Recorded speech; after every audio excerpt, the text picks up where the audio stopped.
Hi, everyone. Thanks so much for joining us for this week's edition of This Week in Global Development. And this week we have a full house of reporters. I'm joined by Elissa and Michael, who are all familiar to the podcast. And you can see the full house shows that it's been quite a week in global development. I actually didn't know where to start this week. But thanks, everyone, for joining me. Elissa, I'm going to start with you because you had pulled an all-nighter last night. You were following the rescissions package votes at the Senate last night, and it actually ended at 2 a.m., which must have been tough for the senators, but also tough for you. So can you take us to what they decided upon last night? Definitely. So last night was a quote unquote vote-a-rama. So this is something that in Senate language just essentially means that senators can propose amendment after amendment after amendment to a particular vote to see if anything changes and to see how people vote for and against. And what they were actually looking for, kind of the larger picture here, is this just about $9 billion package to mostly rescind foreign aid. So that's why it's a really big deal for the global development community, for those interested in foreign aid, those working on the topic. Ultimately, this has been something that we've been covering over the past several weeks because President Trump put forward what is called a rescissions request, which is when the president asks Congress to rescind or remove or cancel funds that are already kind of approved in Congress earlier down the line. So in this case, the majority of these funds were either approved in 2024 or in 2025 in March when a separate bill was passed. So now, take us to last night and to today, which is what senators that we're deciding on, which is should, at the president's request, Congress agree to remove about $9 billion in foreign assistance. Ultimately, they did decide that, yes, they would push forward to begin removing that. And at this point, it goes back to the other chamber of Congress, which is the House of Representatives, for additional clarification and votes. They only have until Friday to get to the president's desk, so the time is really ticking here, and Senate is supposed to the House is supposed to continue to pick up that process today, Thursday. So this isn't the first time that the House is actually getting this package. They previously approved a full package, but what the Senate is sending back is minus 400 million in cuts for PEPFAR, according to my understanding. What are we expecting to see from the House, Michael? I think the last time I spoke to you, you said this rescissions package is really, really important because it kind of indicates where lawmakers stand and what they're willing to fight for. What's your take on what they're willing to fight for from last night's event? Yeah, it's a great question. And just to sort of put a little bit of historical context to this, so Elissa pointed out that we've been covering this particular rescissions package for weeks or maybe months at this point. I'm not exactly sure, but this was a sort of move that was first given a trial run during the first Trump administration. So way back in 2018, the first Trump administration and some of the same players who were involved this time sort of started floating this idea of pulling money back from foreign aid specifically that Congress had already approved and appropriated. And there was a big fight at the time. It ultimately didn't move forward. They sort of tried it again the next year. That one didn't quite work either. And so what we're seeing now is really an evolution of a strategy from this administration that they've worked on and sort of, perfected, if you will, over the last 5 or 6 years.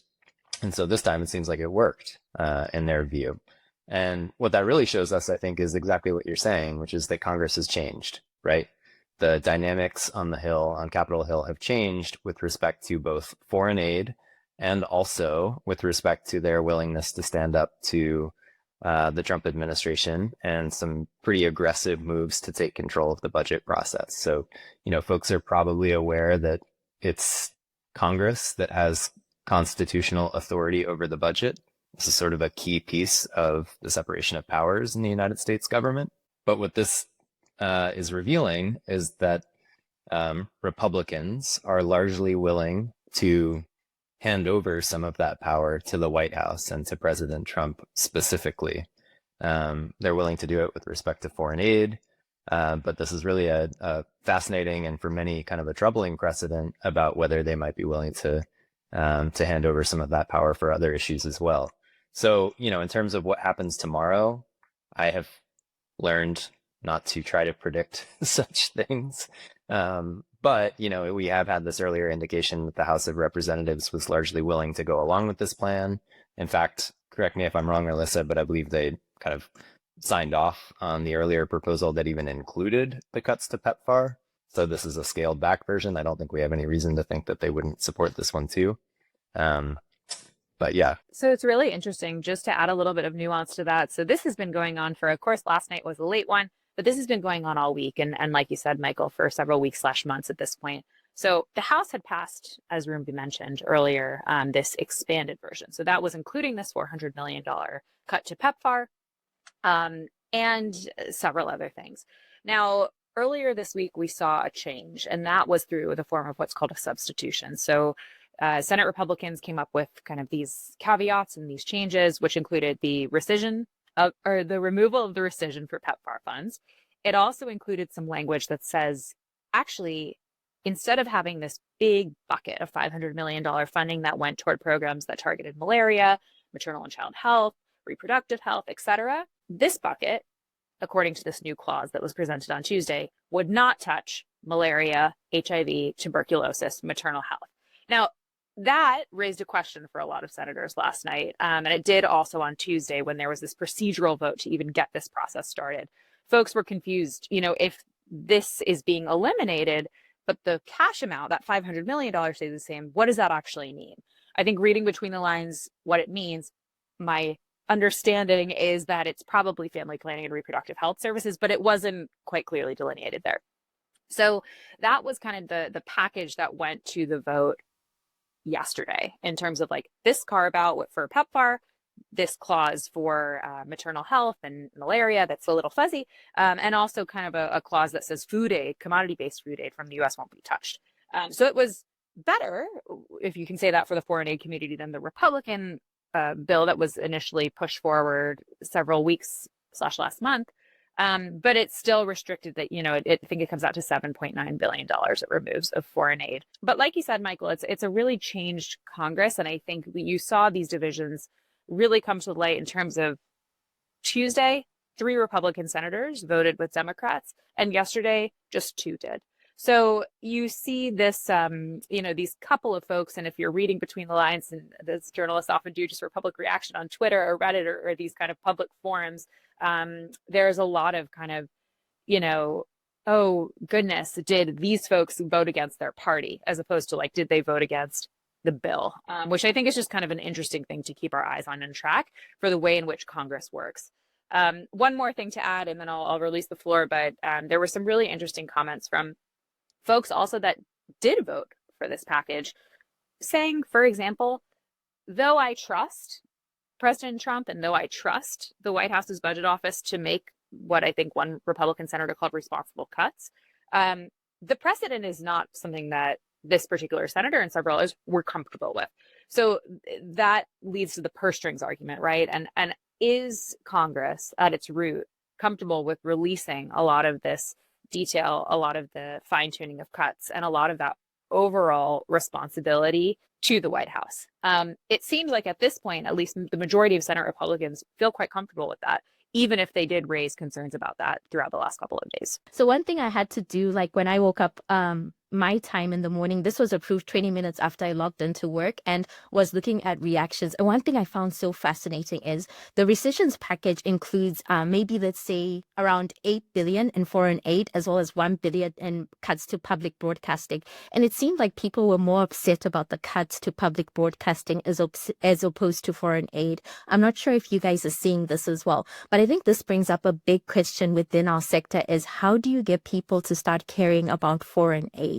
Because I think it's hard for, I assume it'll be hard for lawmakers to fight for something that constituents don't really care about. Is that something that you're seeing as well, Elissa and Michael, like within the DC space? Yeah, definitely. I mean, I start every morning with a set number of news podcasts, and everyone was talking about the cuts to public broadcasting, which, as you mentioned, Rumbi, is 1 bill out of 8 bills. So, I mean, this is, it's a huge implication for the U.S. I think there's also the reason that it's capturing a lot of attention is it's quite a move, right, to restrict kind of publicly funded news and journalism. So I do think, rightly there is a lot of attention and in some aspects concern about like, okay, what does this mean? Is the US the type of country that does restrict this type of stuff and that does restrict journalism?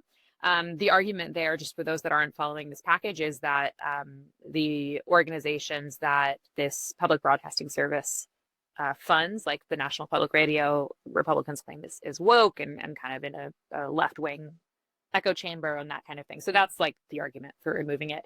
But a lot of other senators and representatives in the House were concerned about pieces of this bill that were related to, for example, like emergency alert systems. So these are things that really affect Americans.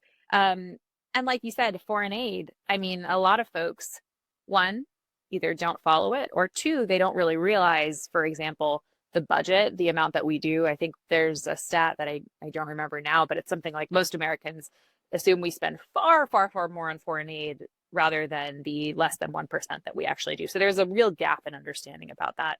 And I think that a lot of it, going through the amendment after amendment posed last night, a lot of them were about public broadcasting. So again, some were about foreign aid. There were kind of amendments about food. There were amendments about faith-based organizations, about UNICEF.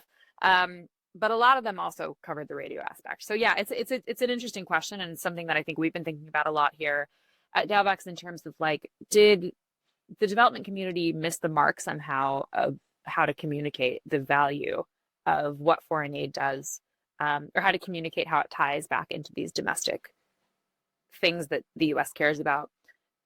One more thing on that is that there's also this aspect of some senators were trying to last night appeal to the fact that it's not just about U.S. interests. It's about, I think one senator, Brian Schatz from Hawaii, said something like, we're supposed to be the damn good guys. Like trying to push the moral argument forward.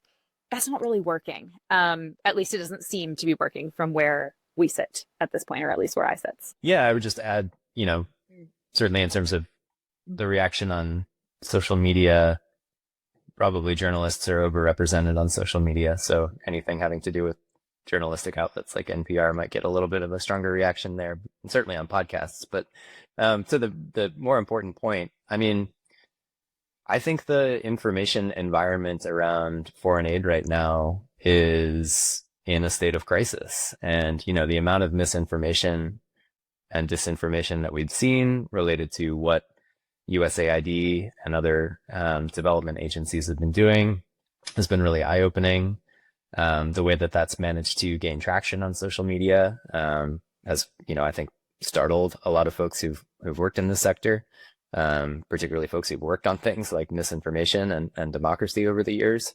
So I think, the messaging piece is huge. And there's sort of twin problems, I think, of like apathy on one hand and sort of losing the cultural debate on the other about whether foreign aid is in the national interest. Or whether the moral argument ought to carry the day. I think in a lot of ways we've sort of returned to a foundational debate over whether the United States should be doing this work at all. There was a debate sort of like that after the end of the Cold War.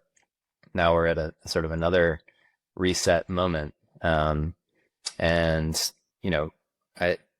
hard not to conclude that at this particular point in time, the development voice is kind of losing that debate. PEPFAR is operating under the State Department now, and that brings me to actually my next line of questioning, which is what is going on with the State Department? So much going on. So last week, people received their reduction in workforce notices, I believe, which reduced the PEPFAR workforce by around 3,000 people, if I'm not mistaken. Can you take us through that, Elissa, because you covered this? Can you take us through how the State Department has been reduced and what that means for the department? Yeah.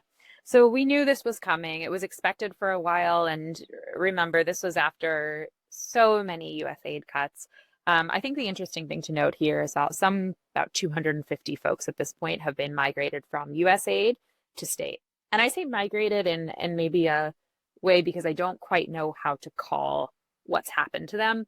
there was a job process. I snuck into a couple of calls here and there about, because, they were just open about how folks will be presenting, for example, themselves to apply for particular jobs. But the jobs at state that were open to USAID folks were actually no job descriptions. And in many cases, they weren't about a particular team.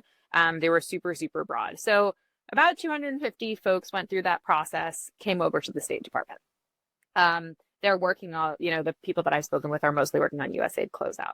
Now, at the same time, as state is kind of trying to integrate these USAID folks, they've also let go about 3,000 members of their staff. So you kind of have these conflicting pieces happening at the same time about integration plus removal.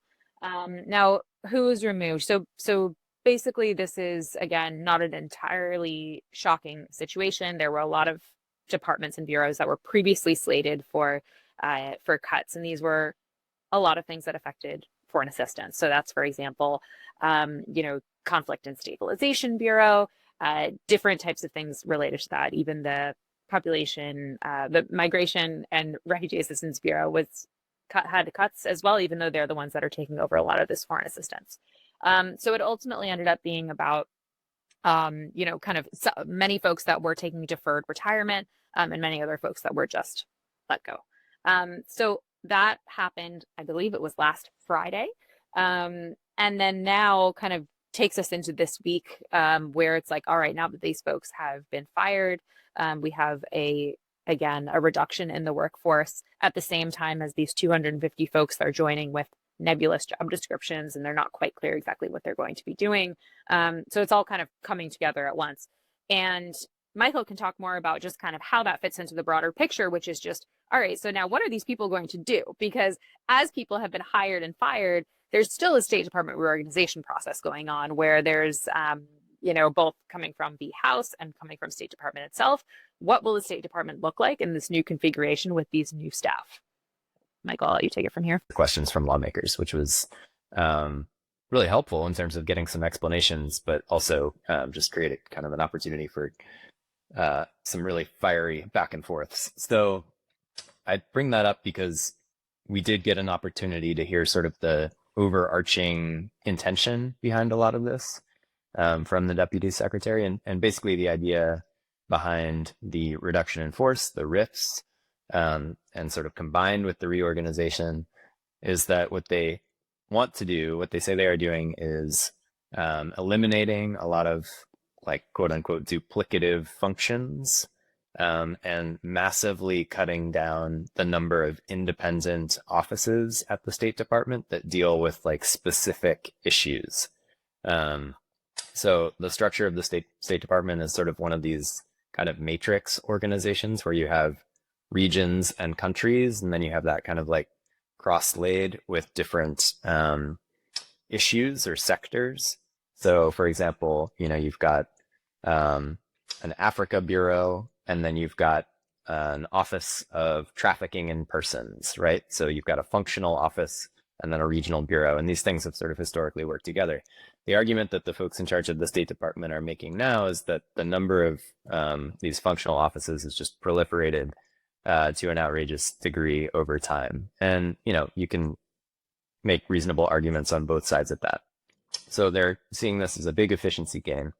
I think the challenge is that they've gotten rid of so many positions and eliminated so many offices that there's a big question about whether the subject matter specific knowledge that was contained in those places can actually be pushed out to the regions and countries. This is sort of like the working hypothesis behind the reorganization, is that everything should be done at the regional or country level by ambassadors and foreign service officers who have kind of like the country specific knowledge and context to do it. But what they don't have are like necessarily PhDs in certain subjects, that were contained in those functional offices. So there's a big question going forward about the knowledge and expertise that might be lost in this process and what that will mean for diplomatic engagement by the United States in specific parts of the world. One little tidbit that I found interesting coming out of these hearings, and this was in our newswire. So if you guys haven't received it, sign up and actually go to our website. You'll probably see today's edition with this little tidbit, is that some embassies are advertising jobs for, let's say, program officer roles for USAID roles. And these jobs are actually open to family members or members of households or foreign service officers. And there was an argument that this shows that there's no real understanding of the expertise that it takes to actually do these jobs. And I found that little tidbit and that little example really, really interesting. And Michael Regis also got really questioned about the people that were let go and the process in letting them go, and whether there was actually like a lot of thought around that. And there seems to be this worry in the Senate that we're actually losing out on talent. Initially, there was a worry that like as you let people go from USAID and you dismantle the agency, they're going to go elsewhere, and maybe a few years down the line when you require that expertise, it won't be available to the US anymore.